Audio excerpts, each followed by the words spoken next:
Welcome friend, तो स्वागत है आपका एक और नई वीडियो में। इस वीडियो में आज हम बात करेंगे बैंकिंग क्राइसिस इन इंडिया। इससे पहले हमने हमारी जो मेन बैंक्स इन इंडिया थी वो वाला पार्ट है बैंकिंग एंड फाइनेंशियल इंस्टीट्यूशन का 7th यूनिट का, वो कंप्लीट कर लिया है। अगर आपको वो वीडियोस चेक करनी है और देखनी है तो आप प्लेलिस्ट में जाकर के चेक कर सकते हो। तो आज हम बात करने वाले हैं हमारे नेक्स्ट पार्ट के बारे में, जो है बैंकिंग क्राइसिस इन इंडिया। तो बैंकिंग क्राइसिस इन इंडिया जो इसकी समस्याएं हैं बैंकिंग के रिलेटेड, तो आज हम उसके मुद्दे पे बात करेंगे। तो सबसे पहले हम जो बैंकिंग क्राइसिस है उनको हम एनपीए से डिनोट करते हैं, जो कि एनपीए का पूरा नाम होता है, इसके फुल फॉर्म होते हैं नॉन परफॉर्मिंग एसिड्स।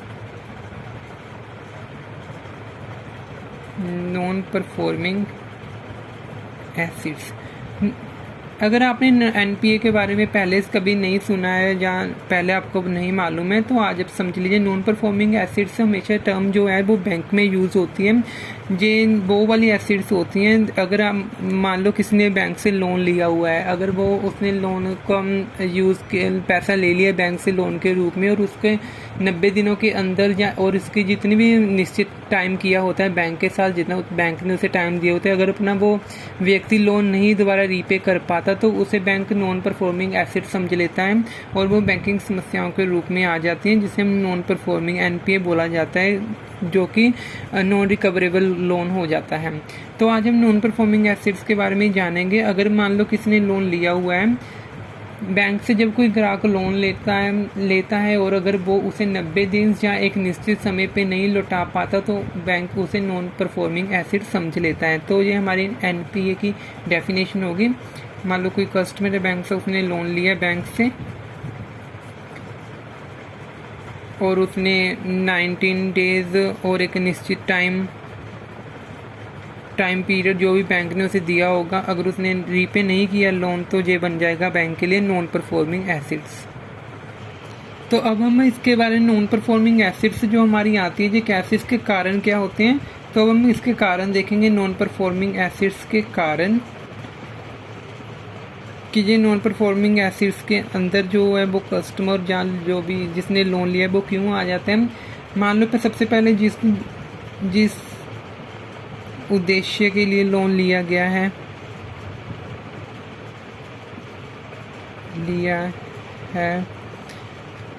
उसके अलावा अन्य उपयोग करना। मान लो अगर किसी व्यक्ति ने, कोई बिजनेसमैन है, उसे अपने बिजनेस के लिए बैंक से लोन लिया है और वो बैंक को लोन एक निश्चित टाइम के बाद उसे रीपे करना पड़ेगा ताकि वो बैंक के पैसा वापस कर सके।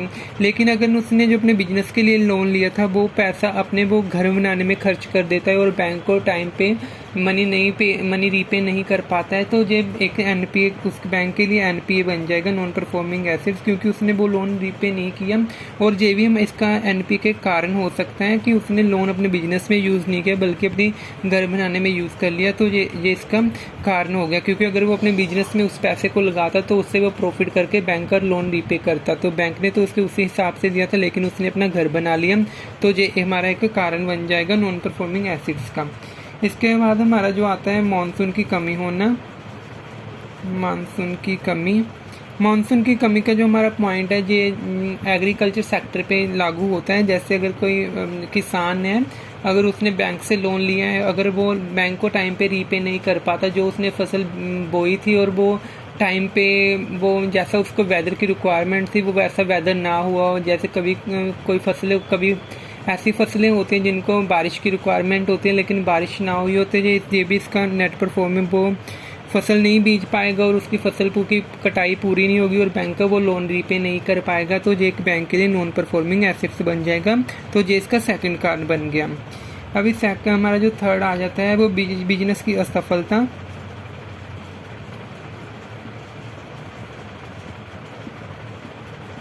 बिजनेस की असफलता, मान लो कोई बिजनेसमैन है, उसने बैंक से लोन लिया, या कोई एंटरप्रेन्योर है, उसने अपना बिजनेस स्टार्ट करने के लिए बैंक से लोन लिया है, अगर वो उसका बिजनेस फेलियर हो जाता है, उसका बिजनेस फेल हो जाता है, वो असफल हो जाता है अपने बिजनेस को अच्छी तरह से इस्टेब्लिश करने में या मार्केट को अप्रोच करने में सफल हो जाता है कोई एंटरप्रेन्योर, तो ये भी हमारे जो एक वो उसे लोन को फिर रीपे तो नहीं कर पाएगा बैंक को, तो ये भी हमारा नॉन परफॉर्मिंग एसेट का एक थर्ड नंबर का कारण बन जाएगा।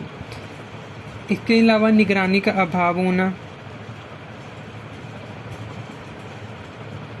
निगरानी का अभाव होना, निगरानी का अभाव दोनों तरफ से हो सकता है। अगर जो वो लोन लेने वाला है उसकी तरफ से भी और लोन देने वाला है उसकी तरफ से भी। कई बार जो बैंक्स होती हैं वो ऐसे लोन विदाउट एनी सर्च किए बिना किसी ऐसे कस्टमर को इशू कर देती हैं कि जो लोन रीपे ना कर पाए, तो इसे हम बोल सकते हैं निगरानी का अभाव होना। तो ये भी एक इसका कारण बन सकता है नॉन परफॉर्मिंग एसेट्स का।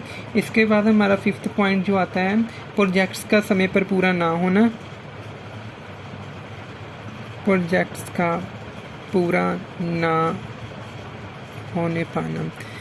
मान लो अगर कोई बड़ी बड़ी जो कंपनीज है वो बैंक से लोन लेती हैं अपने बड़े बड़े प्रोजेक्ट्स लगाने के लिए, या जो बड़े बड़े बिजनेसमैन है वो अपना बड़ा कोई प्रोजेक्ट लगाने के लिए वो बैंक से लोन लेते हैं। अगर वो बैंक ने उनको लोन दे दिया, अगर उसका जो प्रोजेक्ट है वही फेल हो गया, अगर उसका जो प्रोजेक्ट है वो पूरा ही नहीं हो पाया, तो वो बैंक को जो लोन की रीपेमेंट है वो रुक जाएगी, वो लोन की रीपेमेंट नहीं कर पाएंगे।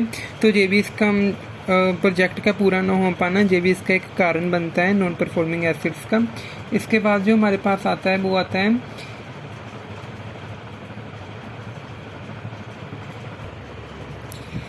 गिरवी संपत्तियों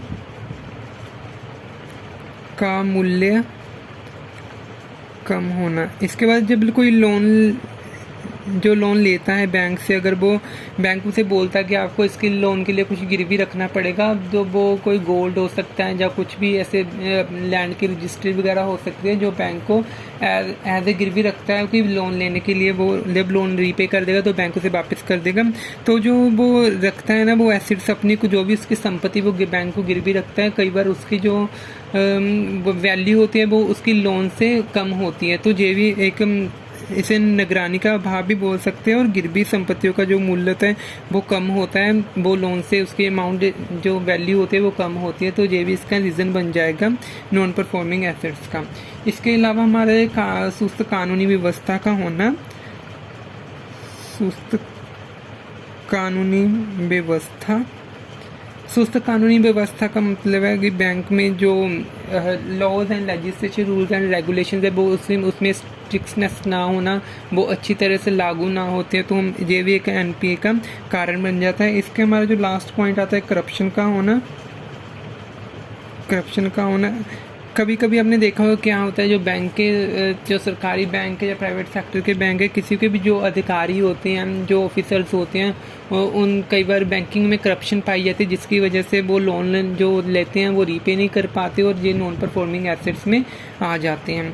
तो ये हमारी नॉन परफॉर्मिंग एसेट्स थी जिनके कारण नॉन परफॉर्मिंग के कारण हैं जो लिखे हुए हैं, इसकी वजह से नॉन परफॉर्मिंग एसेट्स आती हैं जो लोन रीपे नहीं कर पाते।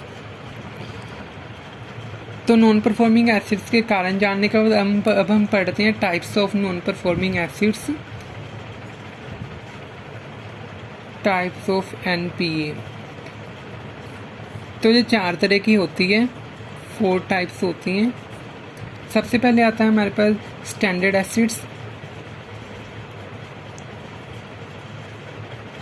स्टैंडर्ड एसेट्स वह एसेट्स जो बैंक को नियमित इनकम पैदा कर रही हो, जिनसे बैंक को, अगर किसी ने बैंक लोन लिया हुआ है बैंक से, वो अपना टाइम टू टाइम अपनी रीपेमेंट कर रहा है लोन की, और ये बैंक को अच्छी तरह इनकम हो रही है उसके इंटरेस्ट से, तो ये हमारी हो जाती है कि स्टैंडर्ड एसेट्स, बैंक इसको स्टैंडर्ड एसेट्स मान लेती हैं।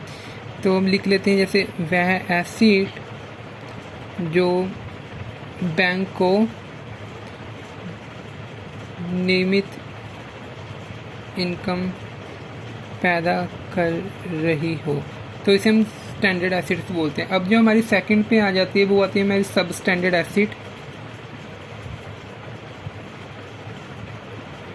सब स्टैंडर्ड एसेट्स, सब स्टैंडर्ड एसेट्स जो हमारी होती हैं, जब बैंक का लोन 90 दिनों तक नहीं चुकाया जाता तो बैंक उस पर 12 मंथ की वेट करता है, 12 मंथ तक वेट करता है। अगर 12 मंथ तक लोन की रिकवरी नहीं होती तो बैंक उस पर 15% का प्रोविज़न बनाना स्टार्ट कर देता है।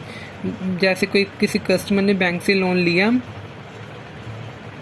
कस्टमर ने लोन ले लिया बैंक से, और उसको निश्चित टाइम के बाद 90 दिनों तक नहीं चुकाया, तो बैंक तो उसके ऊपर 12 मंथ तक वेट करता है। 12 मंथ तक वेट करता है। अगर 12 मंथ के बाद भी बैंक को लोन नहीं चुकाया जाता तो बैंक 15% से प्रोविज़न बनानी स्टार्ट कर देता है। प्रोविज़न बनानी स्टार्ट कर देता है ताकि वो जो उसकी लोन की पेमेंट है, अमाउंट है, उसको रिकवर कर सके। तो जब वो इस प्रोविज़न को 15% वाली को बनानी स्टार्ट कर देता है, इन एसेट्स को हम सब स्टैंडर्ड एसेट्स में डाल देते हैं। इसके बाद में हमारी जो थर्ड कैटेगरी आती है वो आती है डॉटफुल एसेट्स। डॉटफुल एसेट्स जिन सब स्टैंडर्ड एसेट्स की रिकवरी 12 मंथ तक भी नहीं होती हो तो बैंक उस पर 3 साल तक वेट करता है, जिनको डॉटफुल एसेट की लिस्ट में रखा जाता है। अगर 3 साल के बाद भी पैसा नहीं मिलता तो बैंक उस पर भी प्रोविजन बनानी स्टार्ट करता है। जैसे जो हमारी सब स्टैंडर्ड एसेट्स हैं जिनके ऊपर 15% की प्रोविजन बन रही थी, अब सब स्टैंडर्ड एसेट्स को रिकवरी के लिए पहले तो 12 मंथ तक भी इसकी जो वेट की तब भी रिकवरी नहीं हुई, तो अब 3 साल तक के इंतज़ार किया जाता है बैंक के द्वारा। 3 साल तक वेट करता है। अगर 3 साल के बाद भी इसकी रिकवरी नहीं होती तो बैंक प्रोविज़न बनाता है। तो वो प्रोविज़न कौन कौन सी बनाता है? पहले साल के लिए तो बनाता है 25% तक, फिर 1 से 3 साल के लिए बनाता है 40% तक, और आफ्टर 3 ईयर्स 3 साल के बाद 100% की प्रोविज़न बनानी स्टार्ट कर देता है। इसके बाद हमारा फोर्थ पॉइंट जो आता है लॉस एसेट्स, ये लास्ट पॉइंट भी है। लॉस एसेट्स वो होते हैं जब 3 साल के बाद भी लोन की रिकवरी नहीं होती तो उसे लॉस एसेट्स मान लिया जाता है और इस पर 100% की प्रोविज़न बनाई जाती है। आफ्टर 3 ईयर्स भी लोन की रिकवरी नहीं होती तो उसे लॉस एसेट्स मान लिया जाता है और इस पे प्रोविज़न जो बनाई जाती है वो 100% तक की प्रोविज़न बनाई जाती है, तो इसे बैंक लॉस एसेट्स मान लेता है। तो इसी के साथ हमारी जो लॉस एसेट्स हैं लॉस एसेट्स के साथ ही हमारी जो नॉन परफॉर्मिंग एसेट्स की टाइप्स थी वो यहीं पे ख़त्म होती है। तो अब हम पढ़ते हैं एनपीए के कानूनी प्रावधान।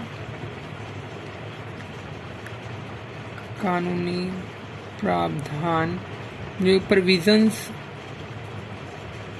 Of non performing assets, provisions of NPA. तो सबसे पहले तो हमारा डीआरटी बना जिसका नाम था डेट रिकवरी ट्रिब्यूनल, जो कि 1993 में बना था।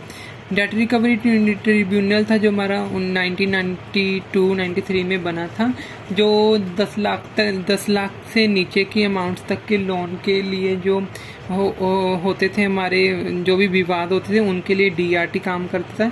इसके बाद हमारा जो सेकंड लॉ बना था वो सरफेसी एक्ट बना था, SARFAESI SARFAESI act.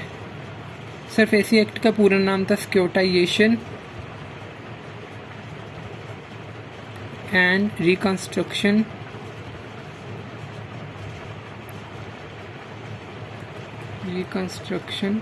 Financial assets enforcement security impress act 2002। SARFAESI act बना था securitisation and reconstruction financial assets enforcement security impress act, इसका पूरा नाम था। और ये 2002 में बना था। ये उनके लिए बना था जिनका लोन 10 लाख का होगा, उनके लिए। जिनका लोन अप टू 10 लाख तक का था उनके लिए ये सरफेसी एक्ट काम करता था। इसके बाद हमारा जो थर्ड कानून था वो है भगोड़ा एक्ट बना था 2018 में, 2018 में बना था। ये था विलफुल डिफॉल्टर्स के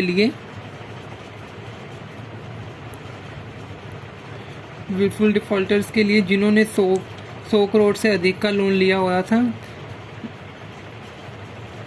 100 करोड़ से अधिक का लोन लिया हुआ हो, उनके लिए जो भगोड़ा एक्ट बनाया गया था, जो कि विलफुल डिफ़ॉल्टर्स होंगे। तो जो हमारे कुछ कानून थे जो नॉन परफॉर्मिंग एसेट्स के प्रावधान प्रोविजंस पे लागू होते हैं। अगर जो भी हमारे विवाद होते हैं लोन्स के लिए या नॉन परफॉर्मिंग एसेट्स के लिए, तो उनके ऊपर ये कानून अपने अपनी प्रोविजंस के तहत कार्य रूल्स एंड रेगुलेशन इसके अप्लाई होते हैं। तो इसी के साथ हमारा जो आज का जे नॉन परफॉर्मिंग एसेट्स है बैंकिंग क्राइसिस इन इंडिया, ये हमारा यहीं पे समाप्त होता है। अगर आपको ये वीडियो हमारी अच्छी लगी तो हमारे चैनल को सब्सक्राइब करना और इस वीडियो को लाइक एंड शेयर करना ना भूलिएगा। Thank you for watching.